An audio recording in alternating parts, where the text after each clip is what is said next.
নতুন দেখেন চাকরি ভাই, পেলাম, দেখেন নতুন এই আজকে লোকটা ডিউটি নতুন আসলাম। চাকরি আল্লাহ, পাইছে এই দেখেন। খবরটা আব্বা ফোন দিয়ে তার কই। বাপেকে ফোন দিতেছে দেখেন। হ্যাঁ বাজান। হ্যালো আব্বা।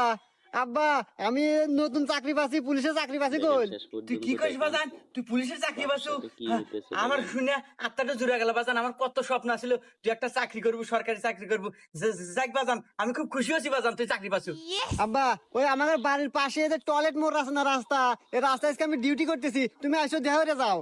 বাজান আমি এই সময় কিভাবে যাবো আমি বুঝতেছি না তো। আরে বাপেকে আব্বা, আমাদের মোটরসাইকেল মোটরসাইকেল আছে আসার না, জন্য ওই বলতেছে মোটরসাইকেল দেখেন। বাইরে বাইরে টান দিয়ে আইসো, এই যে টয়লেট মোড়ের রাস্তা, এই রাস্তায় এসে দেখা করি, কথা কই তোমাদের। আচ্ছা আচ্ছা বাবা, ঠিক আছে, আমি এখনই আসতেছি বাজান। বুঝলেন, বাপ আয় আসলে আমার বুকে আয়। ওদের সাথে দেখা করার জন্য। আব্বা, দেখেন, হেলমেট বুয়ে পড়ে দিচ্ছে না যাইতেছি, বাপকে, তো তুমি বড় দেখেন। মোটরসাইকেল নিয়ে পারাইছো, তোমার মাথায় হেলমেট নাই, 500 টাকা জরিমানা দাও।